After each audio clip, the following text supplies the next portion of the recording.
ఇద్దరు వైద్యుల నిర్లక్ష్యం ఓ మహిళ నిండు ప్రాణాన్ని బలిగొంది. వైద్యులు పట్టించుకోకపోవడంతో ఓ గర్భవతి బిడ్డకు జన్మనిచ్చిన కొద్దిసేపటికి తీవ్ర రక్తస్రావంతో చనిపోయింది. 2019లో మలేషియాలో జరిగిన ఈ ఘటనపై క్లాంగ్ హైకోర్టు తీర్పు వెలువరించింది. బాధ్యులైన ఇద్దరు వైద్యులకు 6 మిలియన్ల రింగిట్ జరిమానా విధించింది. ఈ మొత్తాన్ని బాధిత కుటుంబానికి చెల్లించాలని ఆదేశించింది. ఆమె ఇద్దరు పిల్లలకు చెరో 1.9 కోట్లు, మృతురాలి తల్లిదండ్రులకు 57 లక్షల చొప్పున చెల్లించాలని స్పష్టం చేసింది.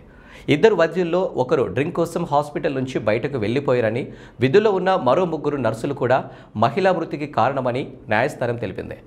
కాంగ్లింగ్లోని షాన్ క్లినిక్ అండ్ బర్త్ సెంటర్లో 2019లో ఈ ఘటన జరిగింది. పునీత మోహన్ అనే మహిళ రెండవ బిడ్డకు జన్మనిచ్చిన కొద్దిసేపటికే చనిపోయింది.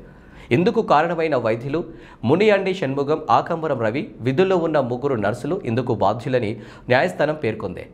రక్తస్రావమవుతున్న పేషెంట్ను ప్రమాదం నుంచి బయటపడేయడంలో స్పెషలిస్ట్ వైద్యులు ఇద్దరు విఫలమయ్యారని జస్టిస్ నార్లిజా ఓత్మాన్ ఆగ్రహం వ్యక్తం చేశారు.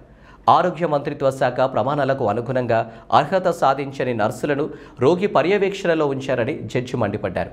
రక్తస్రావం అవుతున్నట్టుగా మృతురాలి తల్లి గుర్తించి నర్సులను అప్రమత్తం చేశారని, నర్సులు వచ్చి దూదిని ఉపయోగించి రక్తాన్ని ఆపడానికి ప్రయత్నించారని న్యాయవాది వెల్లడించారు. రోగి పరిస్థితి విషమంగా మారిన తర్వాత వేరే హాస్పిటల్కు షిఫ్ట్ చేశారని, వైద్యులు ముందుగానే పర్యవేక్షించి ఉంటే విషాదాన్ని నివారించి ఉండేవారని జస్టిస్ ఓత్మాన్ ఆగ్రహం వ్యక్తం చేశారు.